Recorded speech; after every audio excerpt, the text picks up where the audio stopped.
अब शायद यहाँ से आगे दोबारा से इमरान खान जैसा ऑलराउंडर और शुएब अख्तर जैसा बॉलर, वसीम अकरम जैसा बॉलर क्यों नहीं पैदा हो सकता? उन्हें अल्लाह ताला ने सारे को उस हिसाब से बनाया। इंशाल्लाह ऐसा नहीं है कि बिल्कुल नहीं हो सकते।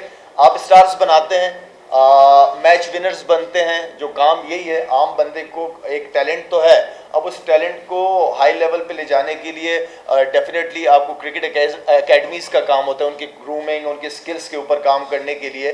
तो बात यह है कि आपको हर जगह एकेडमीज़ का बनाना और एकेडमीज़ के अंदर प्रोफेशनल लोगों को लेके आना, ये सबसे बड़ी ज़रूरी है। कप्तान का रोल हमेशा बहुत इंपॉर्टेंट रहता है। कप्तान परफॉर्म करता है तो वो उसकी परफॉर्मेंस बहुत ज़रूरी होती है कप्तान की, क्योंकि वो टीम को लीड करता है, उसको एग्जाम्पल बनानी पड़ती है। तो सलमान अली आगा जब कप्तान बनाया था तो उस वक्त मेरी स्टेटमेंट अलग थी, लेकिन जब कप्तान बन गया तो मेरी कोशिश होती है कि जब एक जिम्मेदारी दी जाए तो मैं उसको सपोर्ट करना शुरू कर देता हूँ। चाहे कोई भी खेल रहा हो, मेरी सपोर्ट हमेशा उनके साथ रहेगी। जो स्टेटमेंट मैंने देनी थी वो बहुत पहले दे चुका हूँ एक दफ़ा। नफरत वहीं से शुरू हो रही है। अगर आप देखें, हाथ ना मिलाना, आपने प्रेजेंटेशन में गए, आपने प्रेजेंटेशन को इंडिया की पार्लियामेंट बना दिया, तो आई मीन शुरू तो आपने की है ना।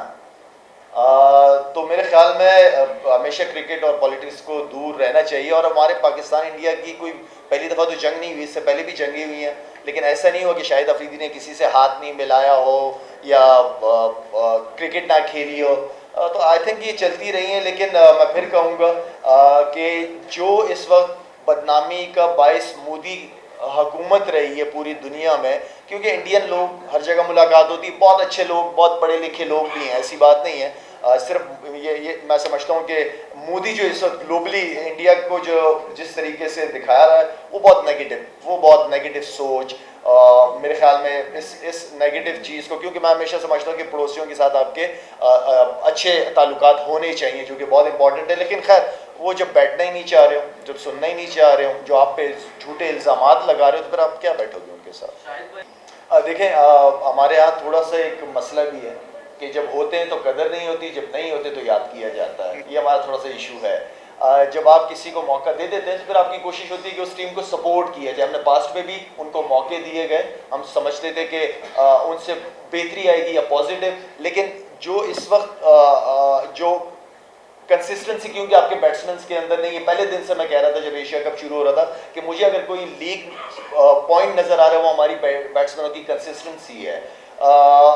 मैं समझता हूँ कि जो इस तरह इस वक्त प्लेयर खेल रहे हैं, आई थिंक अगर इसी तरह खेलना तो फिर तो बाबर को भी होना चाहिए था, रिजवान को भी होना चाहिए था। नसीम शाह को मैंने बहुत मिस किया है। जिस तरह की कंडीशन थी, मेरे ख्याल में शाहीन के साथ नसीम शाह का पेयर बहुत आउटस्टैंडिंग परफॉर्म करता है। नसीम शाह को मैंने ऑनेस्टली, अगर किसी को मैंने मिस किया तो नसीम शाह को मैंने बहुत मिस किया